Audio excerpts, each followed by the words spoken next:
In the dim glow of oil lamps casting long shadows across rain-slick cobblestones, the year 1800 whispered a promise of progress that masked an unfolding catastrophe. Factories rose like cathedrals of iron and steam along the banks of rivers turned black with dye and waste, their ceaseless clatter drowning out the cries of the dispossessed. Here, in the heart of industrial Britain, a new form of human misery was being born not from plague or conquest, but from the very machinery of advancement. Families once bound to the soil, now crowded into damp cellars, where cholera lurked in every puddle. Children no taller than the spinning frames, they tended lost fingers to gears that never paused, and the air hung heavy with the acrid stench of coal smoke and despair. This was no ancient hunger born of failed harvests. This was the birth of modern poverty, poverty woven into the fabric of wage labor and urban dependence. It crept forward invisibly at first, disguised as opportunity and efficiency, yet it carried the seeds of a collapse that would reshape civilization forever. The old world of self-sufficient villages was fracturing, and in its place emerged a system where survival hinged not on the land's bounty, but on the relentless rhythm of machines owned by distant masters. No banners flew, no armies marched, but the rupture had begun, silent and irreversible, as the promise of wealth for the few condemned the many to a life measured in shillings and exhaustion. Centuries before the looms thundered, England's countryside breathed with the steady pulse of open fields and shared commons, where peasants and smallholders worked the land in rhythms dictated by seasons rather than clocks. Villages nestled among hedgerows and meadows echoed with the lowing of cattle and the laughter of children herding geese on common pastures. Families gathered in thatched cottages warmed by peat fires, sharing bread baked from grain grown on strips of land allocated by ancient custom. The poor were not absent, yet poverty remained tethered to the soil's whims and the community's quiet charity.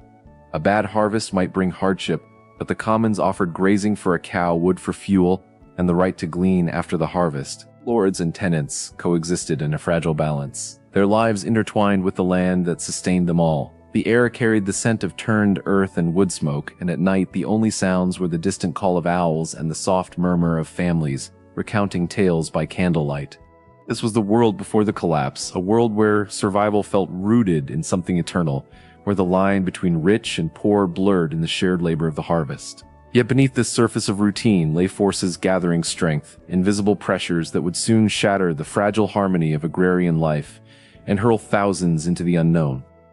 Daily existence in those pre-industrial hamlets unfolded with a predictability that masked growing strains. Dawn broke with the crow of roosters and the creak of wooden plows slicing through heavy clay soil, men and women moving together in the open fields under vast skies. Women spun wool by the hearth while children learned the skills of husbandry, their small hands mending fences or collecting kindling from the commons. Markets and market towns buzzed with the exchange of surplus eggs and cloth, coins changing hands in a barter-like rhythm that kept most families just above destitution. Hunger came in winter, when stores ran low, but neighbors shared thin broth and the parish offered meager relief rooted in centuries of custom. The silence of the fields at dusk brought a kind of peace, broken only by the distant clang of a blacksmith's hammer forging tools for the next season. Life moved slowly, bound by custom and the turning of the wheel of seasons, yet even then the population stirred restlessly.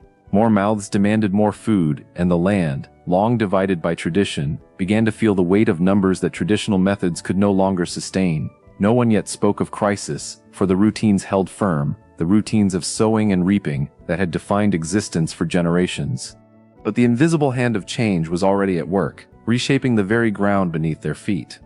Early warning signs flickered like distant lightning on the horizon, unnoticed by most who toiled from dawn to dusk. Populations swelled as improved diets and medical knowledge allowed more children to survive infancy, yet the open field system groaned under the strain of feeding them all. Crop yields stagnated on fragmented plots cultivated by custom rather than science, and the commons, once ample, showed signs of overuse as more livestock grazed the same turf. Wealthier landowners whispered of improvement, of enclosing land for better drainage and selective breeding, while smallholders clung to rights that suddenly felt precarious. Letters from Parliament hinted at new acts that would redraw boundaries with hedges and fences, privatizing what had been shared. The air in village meetings grew tense with rumors, yet daily life continued. Plows still cut the earth, bread still baked in communal ovens. No one understood what was coming next, for these shifts appeared as mere adjustments, necessary tweaks to an ancient system. The collapse did not begin with chaos. It began quietly, in the rustle of parchment and the measured voices of surveyors marking lines across fields that had known no boundaries for centuries. By the time the signs became clear, the old ways were already slipping away, replaced by a vision of efficiency that left little room for the poor. Rising tension coiled through the countryside like a gathering storm as enclosure acts passed one by one through Parliament, transforming open landscapes into private estates. Hedges rose where footpaths once wandered freely, and common rights evaporated overnight, forcing families who had grazed cattle for generations to sell their few animals or face fines. Landlords, emboldened by promises of higher yields, evicted tenants whose strips of land now lay within newly fenced domains. Migration began in trickles, young men walking dusty roads toward distant towns, their bundles light and their eyes uncertain. Villages emptied of their most able hands, leaving elders and children to tend shrinking plots. The sounds of hammers driving fence posts echoed where laughter once filled harvest fields, and the silence that followed carried an undercurrent of fear. Wages for day labor fell as surplus workers competed for fewer jobs, while bread prices climbed with poor harvests. Instability simmered in taverns where men spoke in low voices of lost rights and distant factories rumored to offer work. The system strained but did not yet snap. Instead, it bent under pressures no one had foreseen, the invisible currents of profit pulling the rural world apart thread by thread. No grand declaration announced the end, only the slow, methodical fencing of the land that had once belonged to all. Key decisions forged in London's halls of power accelerated the rupture, as Parliament passed wave after wave of enclosure bills, often at the urging of wealthy landowners seeking to consolidate holdings for profit. Influential figures championed new crop rotations and machinery, arguing that private control would feed a growing nation more efficiently than scattered strips ever could. Inventions like the spinning jenny and water frame promised textiles at speeds once unimaginable, yet they demanded concentrated labor far from the fields. Steam engines hissed to life in experimental sheds, their power harnessed not for the common good but for owners who could afford the coal to feed them. These choices, made in the name of progress, ignored the human cost. Displaced families received scant compensation, their ancestral claims dismissed as outdated. Pressures mounted as agricultural improvements freed workers who had nowhere to go but the swelling industrial towns. The decisions seemed rational on paper: higher yields, cheaper goods, national strength, yet they carried the weight of irreversible loss. By the time the first factory whistles pierced the dawn, the old agrarian order lay in ruins, its people funneled toward a future they could scarcely imagine. The collapse gathered momentum not through violence but through legislation and innovation, each step appearing logical until the cumulative effect became catastrophic. The moment the system began to fail arrived not with a single crash, but with the relentless rise of the factory and the slum, as displaced villagers poured into cities like Manchester and Birmingham. Narrow streets filled with the clank of looms and the acrid smoke of coal fires, where families crammed into single rooms shared with strangers. Wages barely covered bread and rent, while overseers cracked whips over children who worked 14-hour shifts beside their exhausted parents. The River Irk ran thick with filth, its stench rising to meet the fog that choked the alleys at night. Traditional safety nets dissolved. The parish poor relief could not keep pace with thousands suddenly landless and unskilled. No one understood what was coming next when the first Luddite hammers smashed machines in protest, for the true failure ran deeper than broken frames. It lay in the transformation of human labor into a commodity bought and sold like cloth, where survival meant submitting to the machine's unyielding pace. The collapse did not announce itself with fanfare, it unfolded in the weary shuffle of feet at shift change, in the coughs that never left the lungs, in the quiet realization that the land's abundance had been traded for chains of dependency. By the time the signs became clear, it was already too late for thousands who now called damp cellars home. Human consequences spread like contagion through the new urban warrens, where poverty hardened into a permanent condition rather than a seasonal affliction. Children with hollow cheeks and bent spines toiled in cotton mills, their small bodies stunted by malnutrition and endless labor, while mothers worked looms until their fingers bled. Disease thrived in overcrowded tenements, typhus, cholera, tuberculosis claiming lives with impersonal efficiency. The silence of starvation replaced the village chatter. Families pawned their last possessions for a loaf, their eyes dull with the knowledge that tomorrow offered no reprieve. Crime rose in shadowed alleys where desperation bred theft and violence, and workhouses loomed as final refuges that stripped dignity along with freedom. Fear settled over daily routines like the factory suit on windowsills, a constant companion that whispered of eviction or illness that could end everything. Social bonds frayed as neighbors, once bound by shared fields, now competed for the same meager jobs. The birth of modern poverty revealed itself in these intimate tragedies. Not mere lack of food, but the loss of autonomy, the reduction of life to the grind of wages that never quite sufficed.